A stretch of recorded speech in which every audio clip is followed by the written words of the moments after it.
예, 여러분 반갑습니다. 예, 전국에 있는 73개 센터에서도 청취를 하고 있다고 합니다. 그러니까 여기 계신 분들은 굉장히 락키한 분들입니다. 직접 이렇게 여기까지 오셨으니까. 센터에 물어보니까 가끔은 중계가 끊긴다고 그래요. 이게 여러 가지 기술적인 문제로. 센터에 지금 계신 분들 맨날 센터에만 계시지 마시고 가끔 나오시기 바랍니다. 아무래도 센터에 있으면요 집중이 되질 않아요. 뒤에서 왔다 갔다 하고 커피 타 먹고 무엇이 어떻고 그러면서 잘 안 돼. 그런데 기 중에서 사람의 기가 가장 좋다고 그럽니다. 건축하는 제 지인한테 물어보니까 집을 지어서 사람이 살면은 그 집이 오래 간답니다. 70년도 가고. 근데 빈집이 되면 갑자기 무너진대요. 가끔 우리 그런 걸 보지요. 시골에 농부 부부가 잘 살았는데 아들 따라 이사 가고 나니까 얼마 안 돼서 집이 무너지고. 그래서 사람의 기가 그렇게 좋답니다. 가장 강하답니다. 그러니까 기라는 것은 보이지는 않아요. 기는 에너지하고 다릅니다. 기는 에너지가 아니에요. 기는 그러니까 요게 쌀미니까 쌀밥 먹으면 기가 나와요. 쌀미 짜잖아요. 이제 물리학이나 가방끈이 긴 분들이 기를 믿지 않는 게 기를 물리적으로 측정할 수 없다는 데 있어요. 과학하는 사람들은, 그러니까 가방끈이 좀 있는 사람들은 물리적으로 측정할 수 있는 것만 과학이라고 생각한다고. 근데 기를 어떻게 측정해? 예를 들면 어떤 분은 만나면은 준 것 없이 기분 좋은 사람이 있는데 어떤 분은 만나면 준 것 없이 기분 나쁜 놈이 있어요. 그게 기가 왔다 갔다 하는 거거든요. 그걸 어떻게 측정하냐고. 측정할 수 없어요. 마찬가지로 여기 오신 분들이 여기 실패하러 오신 분 혹시 계시는가? 나는 반드시 실패해야 되겠다. 그런 분들은 옆에 분들이 잘 돌봐드려야 됩니다. 그건 잘 돌봐드려야지 가만두면 안 돼요. 그건 돌봐드려야 돼요. 여기 오신 분들이 뭔가 꿈과 비전을 가지고 성공하겠다는 마음을 가지고 오셨어. 그렇죠? 거기서 기가 발산된단 말이야. 파지티브한 기가 발산돼요. 자, 아무튼 요겁니다. 이게 자본주의 대한민국에 사는데 전부예요. 소득면에서 전부예요. 자본이 있어야 되고, 자본이 있으면 생산성이 높아지고, 생산성이 높아지면 소득이 높아집니다. 반대로 소득이 높으려면 생산성이 높아야 되고, 생산성이 높으려면 자본이 있어야 됩니다. 요거 없이 억지로 돈 벌려고 해도 돈이 벌린 게 아니라 골병만 들어요. 골병만. 우리 사회에 기울어진 운동장 이론이 있습니다. 별로 이론 다 있죠. 기울어진 운동장 이론.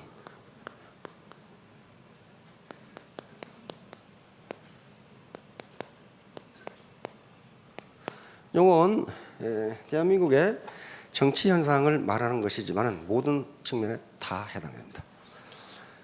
자, 축구 경기를 한다고 합시다. 축구 경기를 하는데 운동장이 이렇게 생겼어. 삐딱하게 생겼어. 이렇게.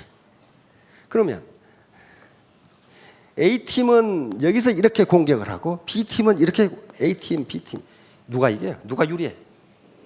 A팀이 공격해. B팀은 지가 꽁 찼는데 다시 자기한테 굴러와. 그러잖아요. 그리고 낮은 데서 높은 데로 뛰려고 하면 힘이 얼마나 들어요. 못 이겨. 이게 우리 사회를 묘사하는 기울어진 운동장 이론입니다. 그러면 자기가 자본이 없다는 건 지금 어디에 있다는 거예요? 요 B팀에 있다는 거예요. 팔버둥을 쳐도 이 사람은 못 이겨요. 못 이긴다고. 그러면 여기서 이기려면은요, 이쪽보다 키가 커지든가 힘이 세지든가 뭐가 돼야 돼. 거의 자본 축적이에요. 자, 하나하나 보도록 합시다. 이거 실증 분석입니다. 규범적 분석의 실증 분석은 현상이 이렇다예요. 이것이 좋다 나쁘다가 아닙니다. 제가 얘기하는 건 어느 것이 좋고 나쁘고 누가 잘하고 못하고가 문제가 아니에요. 현상이 이렇다. if then이에요. 만약 뭐뭇이라면 뭐뭇이다. 자, 다음. 자, 이 사업을 할 것인가 말 것인가. 다시 말하면 이게 비전이 있는 거냐, 이 사기치는 놈들 아니냐. 요 의사결정은 자기가 하셔야 돼. 비전이 있는 것인가. 요 이성적 판단으로 그 결과에 대한 책임도 자신이 져야 돼요. 아무도 누구 책임 져준 사람 없어요. 왜? 우리는 자본주의 시장 경제니까. 자본주의 시장 경제는 자기가 자기 문제를 결정합니다. 자, 두 번째는 현재 상태에서 나 같은 사람도 성공할 수 있을까? 못합니다. 절대로 못해요. 여기 제가 아는 아주 기라성 같은 인물들이 있어요. 대학 교수도 있고, 장군도 계시고, 고관 대작도 계시고, 경찰 간부도 계시고, 선생님도 계시고, 다 계세요. 그런데 아무리 고관 대작을 했어도 애터미의 시스템에 참여하지 않으면 성공 못합니다. 현장 성공 못해요. 그러면 어떻게 성공해야 하는가? 시스템에 참여해야 됩니다. 하나하나 정보를 얻어가야 돼요. 그래서 학습을 한 다음에 나 같은 사람도 성공할 수 있는가? Yes, 할 수 있어요. 단지 뭐만 필요하냐? 포기하지만 않으면. 그런데 처음에 소득이 많이 나는 다단계는요, 반드시 나중에 바가지 써. 그 세상에 공짜는 없습니다. 공짜로 그렇게 돈이 벌릴 리가 없어요. 무엇에 따라 벌려요? 프로덕티비티, 생산성에 따라 벌립니다. 생산성이 없는데 어떻게 돈을 버는? 그러면 벌어요. 자, 다음. 요겁니다. 궁극적인 목적은 성공하는 겁니다. 여기서 성공은 안정적인 고소득입니다. 다시 말하면 한 달 벌고 말았다. 그건 성공이 아니에요. 계속적으로 그 소득이 들어와야 된단 말이에요. 이렇게. 그러면 안정적인 고소득을 올리려면 자본 축적이 반드시 이루어져야 됩니다. 캐피탈 어큐뮬레이션. 자본 축적이 없이는요, 자본이 뭔가 하는 것은 다음에 다시 설명해야 돼요. 이거 엄청나게 복잡하니까. 그러나 모든 건 자본입니다. 모든 건 자본이에요. 그러려면은 여기서 자본 축적을 하기 위해서 이 많은 게 필요한 거예요. 날마다 매주 매달 강의하는 게 자본 축적을 어떻게 할 거냐, 어떻게 할 거냐 하는 문제예요. 자, 다음. 그래서 바로 신사숙녀, 애터미에서 지향하는 게 신사숙녀입니다. 왜? 신사숙녀가 되지 않으면 돈을 벌 수가 없어요. 사기쳐서 돈 벌 것 같죠. 그러나 제 주변에도 사기꾼 몇 놈 알고 있는데 항상 가난해. 그놈들은 사기는 기가 막히게 쳐. 근데 그 머리를 가지고 왜 사기를 치는지를 모르겠어. 그럼 잘 살 것 같죠? 절대 못 살아요. 절대 못 살아. 그런데 바로 인간 개발이라는 게 신사숙녀의 기본입니다. 휴먼 디벨롭먼트. 이것은요, UNDP라고 하는 기관이 있습니다. UN 개발 계획이라는 한 기구에서 각 나라가 인간 개발이 어느 정도 돼 있느냐 하는 걸 측정한 겁니다. 그런데 일반적으로 선진국은 인간 개발이 잘 돼 있고 후진국은 인간 개발이 안 돼 있어요. 그런데 선진국이 잘 살아요? 후진국이 잘 살아요? 선진국이 잘 살아. 그러면 인간 개발과 소득이 밀접한 관련이 있다는 걸 보여줍니다. 자, 얼마나 어떻게 관련이 있는지 UNDP에서 나온 통계를 보겠습니다. 인간 개발이 가장 잘 된 나라가 노르웨이입니다. 0.944. 그리고 미국, 대한민국 0.898, 타이완 880. 자, 인간 개발이 점수가 1점 만점인데요. 0.880 이상이면 very high에 속하는, 매우 인간 개발이 잘 돼 있는 나라.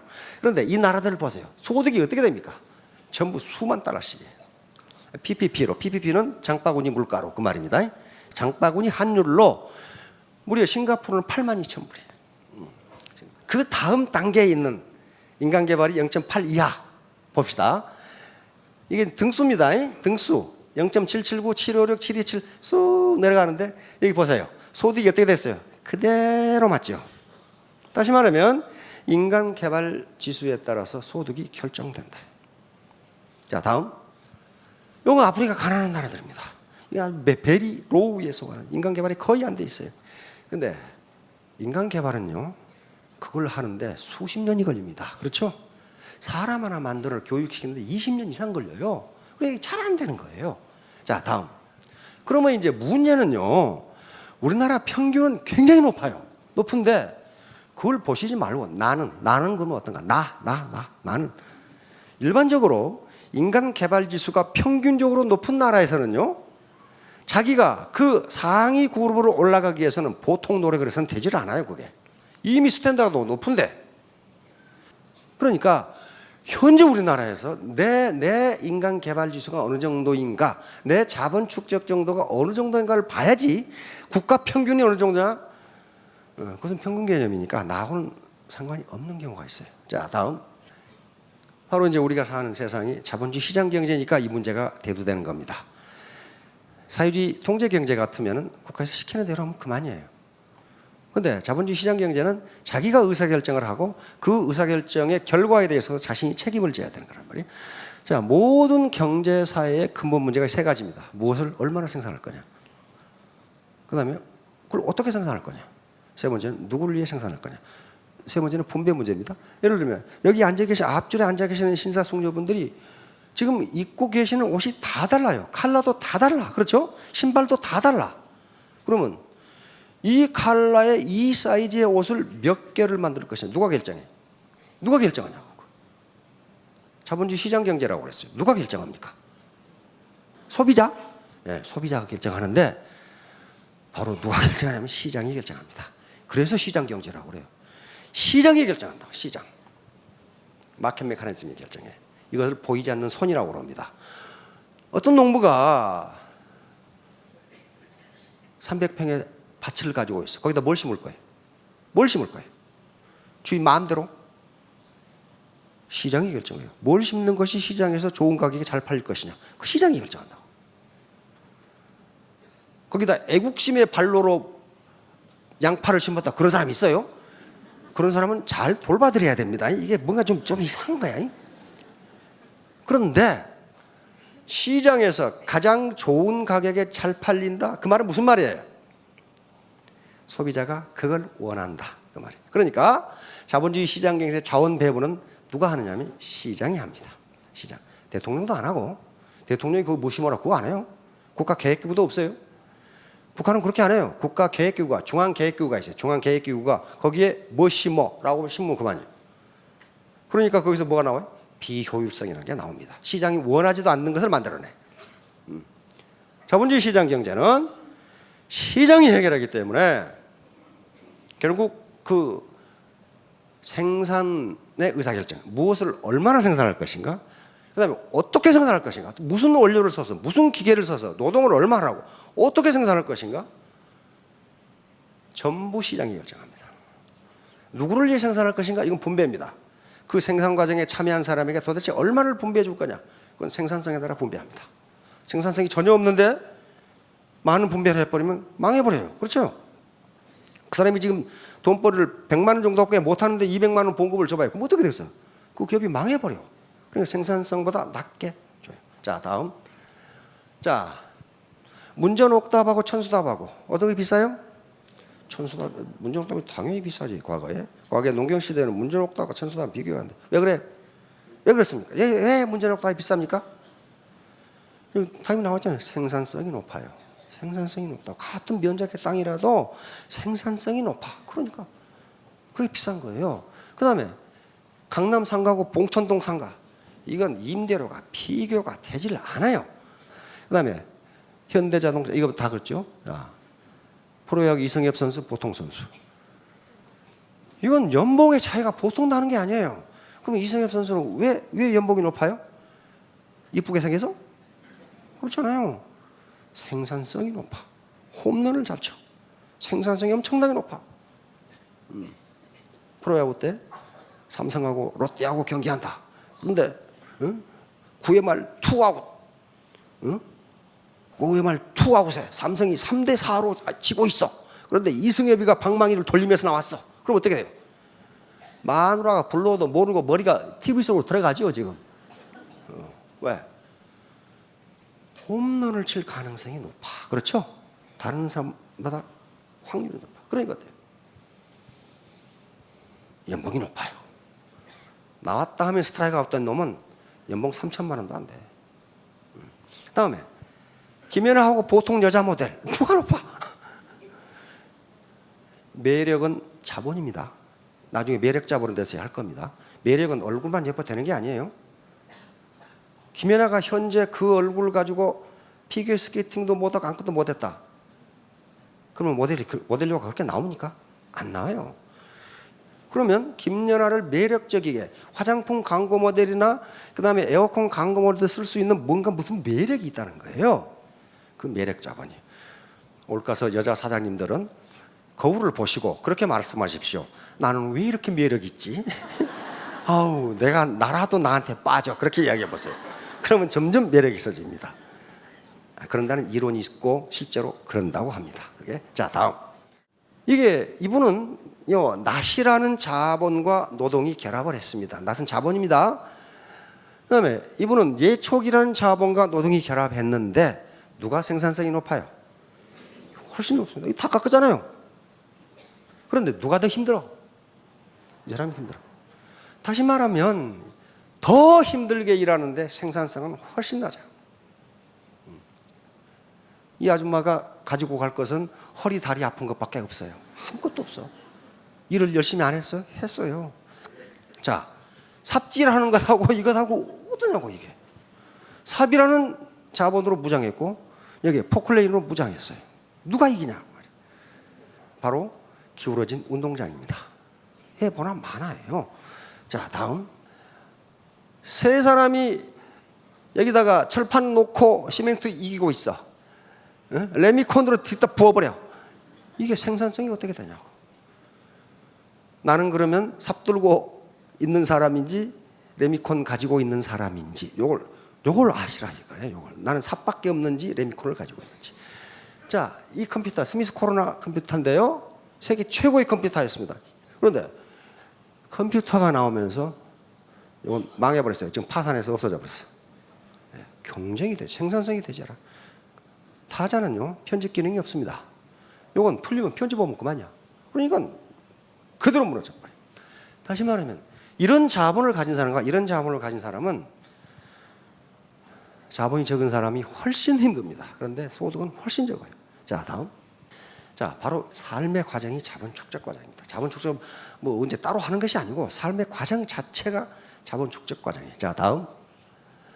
그래서 오늘날 시대를 평생학습 시대라고. 미국이나 선진국 이미 평생학습 시스템이 갖춰져 있습니다. 왜냐하면 학자들이 이야기합니다. 과거에는 대학을 졸업하면 그 대학 졸업한 것으로 대학에서 배운 지식으로 평생을 먹고 살았어요. 평생 지식인 대접을 받으면서 살았어요. 옛날에 변호사나 의사가 되면 어떻습니까? 평생 존경받으면서 부유하게 살았습니다. 그렇죠? 지금은 의사, 변호사도 그 중에 특출한 사람이 아니면 사무실 유지비도 제대로 나오질 않아요. 그런 시대가 됐어요.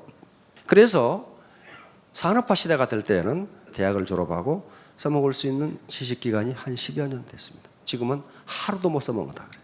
다시 배워야 돼. 다시 공부해야 돼. 다시. 그런데 전부 자기 가방끈 자랑만 하고 있는 사람들이 있어. 그 호랑이 담배 먹던 시절에. 그건 생산성이 엄청나게 떨어집니다. 자, 다음. 자, 보세요. 아까 요거 나왔죠? 자본이 이렇게 큰 놈하고 이렇게 작은 놈하고 싸움이 붙어? 이건 기울어진 운동장이 아니라 이거 완전히 수직 운동장이야. 되질 않아요.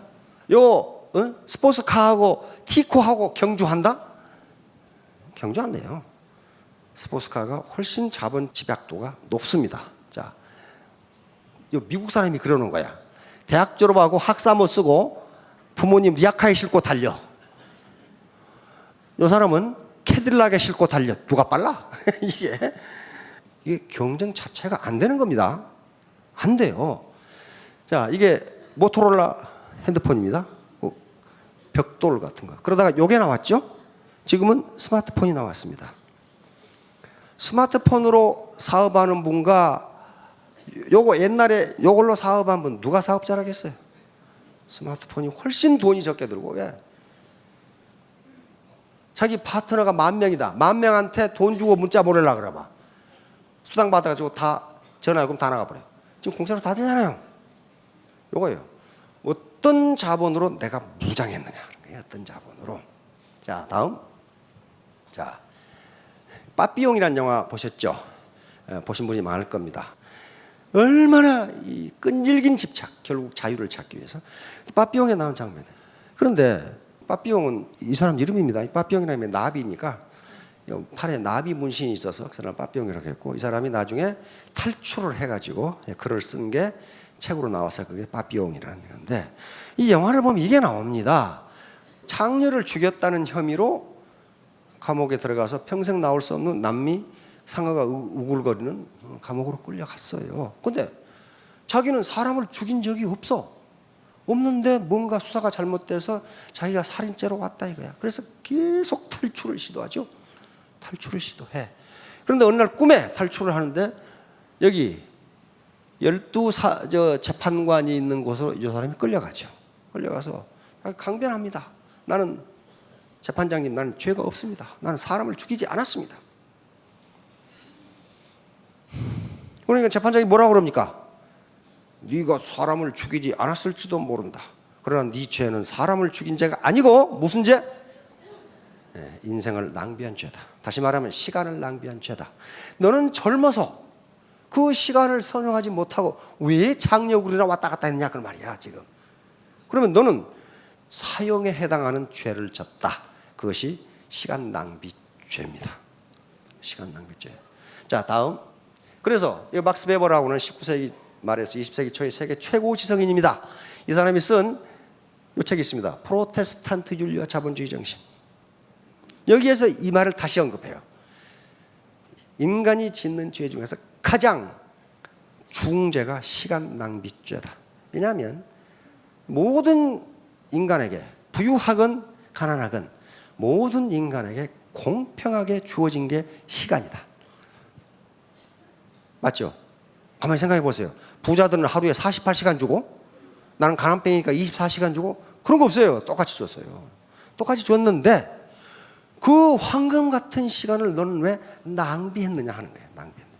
지금 현재 자신의 상태가 불만족스럽다면 당신은 시간 낭비죄를 범한 것이고 시간 낭비죄는 사형에 해당한다. 사형에. 자, 그러면 시간을 낭비하면 어떤 현상이 빚어지냐? 여기 책임을 져야 돼. 책임을 져야 되는데 톨스토이가 이런 말을 했습니다. 톨스토이 인생론에 보면 이게 들어있어요. 당신에게 가장 중요한 때는 언제인가? 언제라고 그랬어요? 현재다. 이건 제가 분명히 느꼈어요. 군대에서요. 쫄병들 군대 생활하는데 이게 농땡이가 있어. 정말 농땡이가 있어. 근데 너 왜 농땡이 피워? 군대 생활 대충 하고 나가서 자르려고요. 근데 그 자식은 나가서도 농땡이 피워.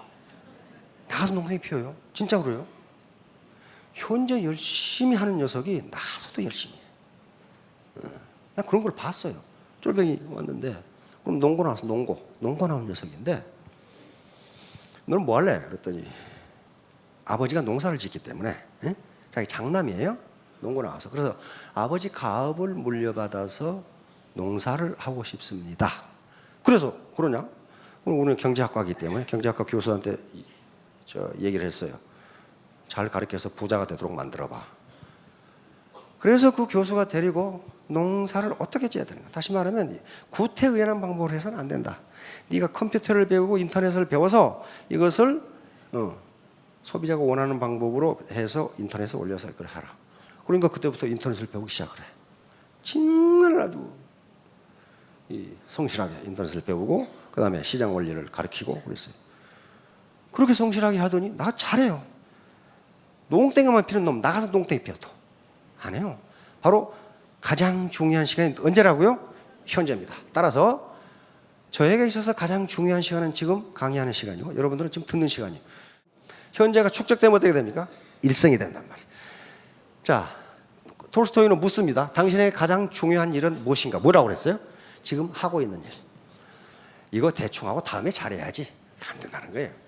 그러니까 나에게 있어서 지금 현재 가장 중요한 일은 강의하는 일입니다. 여러분 여기 계시는 사장님들에서 가장 중요한 일은 강의를 듣는 일이에요. 그것보다 더 중요한 일이 없어 지금. 더 중요한 일이 없어요. 세 번째, 당신에게 가장 중요한 사람은 누구인가?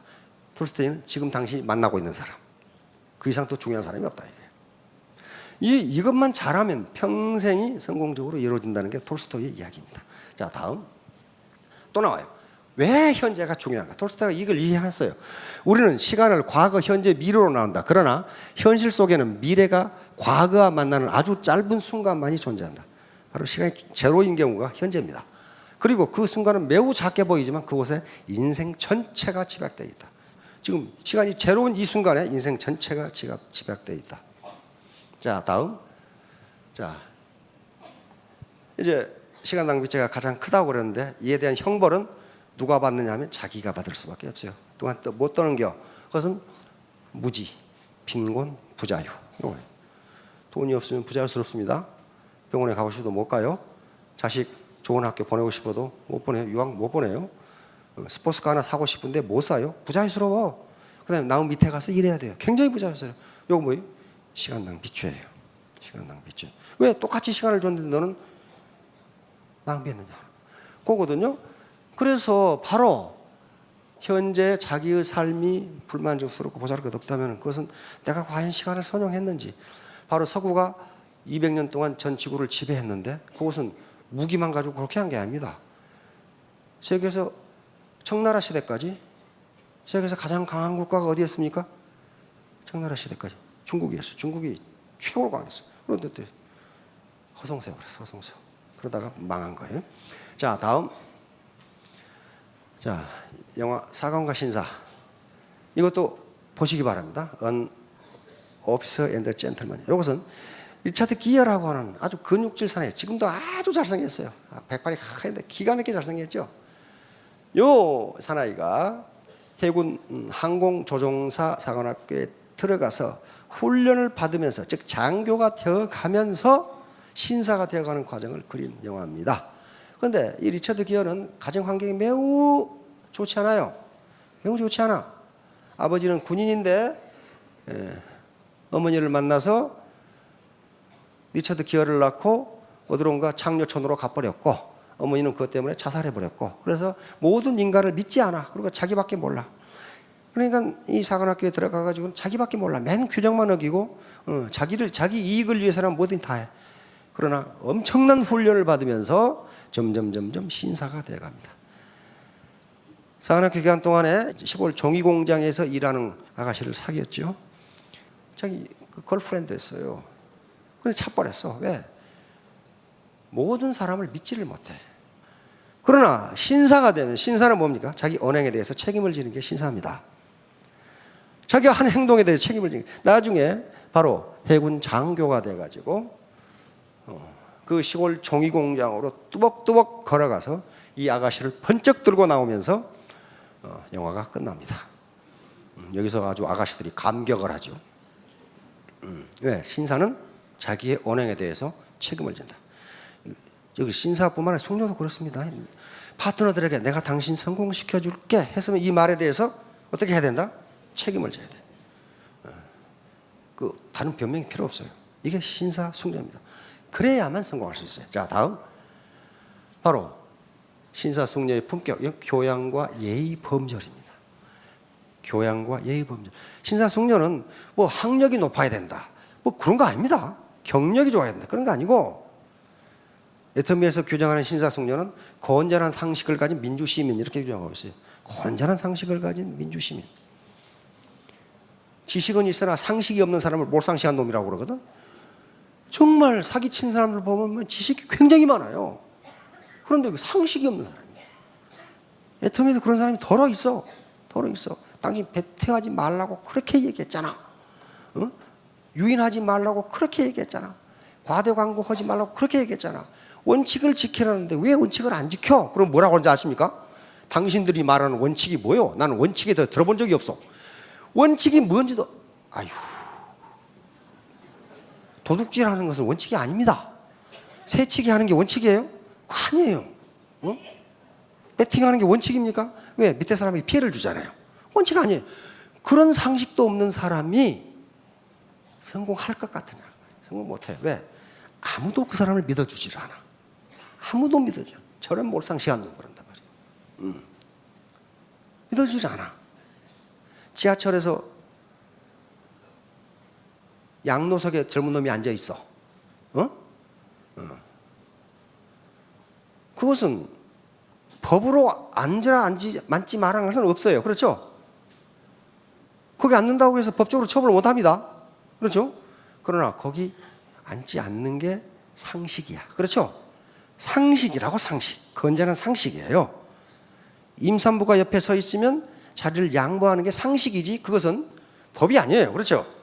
그러니까 그는 건전한 상식을 가지면 신사성녀가 된다, 그런 말이에요. 학력이 높다거나 무슨 뭐 나이가 젊다거나 그런 거하고 관계없어요. 자, 그렇게 되면은 성공한다 말이에요. 자, 다음. 그러면 애터미 사업은 성공하기 쉽지 않다고 그랬어요. 그것은 무슨 굉장히 무슨 기술적 어려움이 그래서 그런 게 아니고, 제가 지금까지 살아오면서 보니까 사람 상대하기가 제일 힘들어요. 정말 아주 그냥 벽창호 같은 도를 놓고 이야기하지 차라리 얘기가 안 통하는 사람이 있어요. 왜? 자기 고정관념이 꽉 차 있어요. 누가 그러거든. 저 사람 대단한 사람이라고. 그 사람 좋아하는데 대단한 사람이라는 게 뭐라고 그랬어요? 대가리가 단단한 사람. 대단한 사람. 말이 들어가지를 않아. 들어가지를. 그러나 그런 사람을 우리는 버리지 않는다고 그랬어요. 손잡고 같이 가자. 효소동에. 그러면 그분들을 1대1로 대화를 해서 설득할 수 있으리라고 믿지 마세요. 설득 안 당합니다. 그럼 어떻게 설득시키냐? 여기에 갖다 놔야 돼요. 갖다 놓으면 여기 계신 분들이 전부 다 여기서 파지티브한 기, 이 긍정적인 기가 나오기 때문에 그 사람을 어떻게 해서든지 이런 강의를 한마디라도 들으면 변하기 시작합니다. 다른 방법이 없어요. 못 바꿉니다. 그런데 계속 거절을 당해. 원데이 가자. No, 날아가나. 석세스 가자. No, 날아가나. 이러면서 점점 자기 수양이 되어갑니다. 아무도 내 마음대로 할 수가 없어요. 그러면서 점점 내가 이분을 설득하려면 내 자본 축적을 어떻게 해야 될까? 내 언어를 어떻게 구사해야 될까? 내 태도를 어떻게 해야 될까? 이런 것들이 자본 축적의 과정이에요. 사관학교 4년 교육받아가지고 뭐가 됩니까? 통상 남자들은 밥풀떼기 하나 그러죠. 4년 동안 그러나 대학 교육 그리고 내무 생활을 하는 신사도 교육, 정신교육 요걸 통해서 소위 만들려고 그렇게 했느냐 그 말이에요. 그거 아니잖아요. 그렇죠? 뭐까지 생각하는 거예요? 대장까지 생각하는 겁니다. 그래서 그 기반을 사관학교 4학년 타는 거란 말이에요. 그러니까 애터미에서 세일즈 마스터가 된다는 건 뭐예요? 세일즈 마스터 되려고 하는 교육이 아니에요. 뭐가 되려고? 임페리얼 마스터까지 갈 수 있는 기반을 거기서 닦아주는 거예요. 그러니까 시간이 오래 걸려. 힘들어요. 하루 만에 소위 양성했다. 그놈이 소위밖에 못 돼. 더 이상 못 돼요. 그래서 우리 직급체가 그렇게 돼 있어요. 세일즈 마스터. 이건 판매사지요. 판매사는 이제 사관학교에 들어간 겁니다. 그때부터 교육을 받기 시작해요. 나오면 뭐가 됩니까? 다이아몬드. 다이아몬드가 뭐예요? 유관장교입니다. 유관장교. 밥풀떼기. 유관장교 이게 다이아몬드예요. 여기서 열심히 하면 뭐가 됩니까? 샤론이 되죠? 샤론 노지가 무궁화입니다. 무궁화 연관장교예요. 무궁화. 이게 끝나면 여기서 훈련 과정이 끝나면 뭐가 돼요? 스타마스터는 장군이에요. 직급 체계 자체가 이렇게 돼 있어요. 그러니까 어때요? 계속적인 훈련 과정을 통해서 진급하라는 거예요. 신사가 되면서. 그러고 나는 로얄 마스터예요. 로얄 마스터 뭡니까? 왕족이에요. 왕족. 그러니까 우리 애터미의 계급 체계가 이렇게 돼 있어요. 이제 자기가 세일즈 마스터 됐다는 건 사관학교 들어가서 훈련 받기 시작한다. 이렇게 되는 거예요. 그러면 그걸 마치면 뭐가 된다? 유관장교 다이아몬드가 됩니다. 다이아몬드를 마치고 성공적으로 다이아몬드를 마치면 육군대학을 가면서 연관장교 소령이 됩니다. 그게 이제 샤론 로즈 마스터예요. 응? 무궁화예요, 무궁화. 샤론 로즈 마스터에서 로얄 클럽에 들어와도 아직 스타가 못했어. 그렇죠? 돈은 벌지만 거기서 훈련 과정을 거치면 스타 마스터. 이건 장군이 됩니다. 장군이 된 다음에 한참 후에 왕족 로얄 마스터가 돼서 그 다음에 이제 크라운도 왕족이고 임페리얼도 왕족이에요. 전부 왕족들이죠. 왕족들이. 그러니까 여기 와서 1년간 고생하고 한 게 세일즈 마스터 되면 다 된다라고 얘기하는데 그게 왜 그렇게 이야기하느냐? 그게 중요하니까 그렇단 말이에요. 일단 사관학교는 들어가야 뭐 장교가 되든지 말든지 그럴 거 아니에요. 에? 거기서 죽어라고 훈련을 받아서 다이아몬드가 된다. 거기서 샤론이 되고 스타가 되고 로얄로 올라간다. 자, 3년 후, 5년 후에 모두 스타 마스터, 로얄 마스터가 되시기 바랍니다. 감사합니다.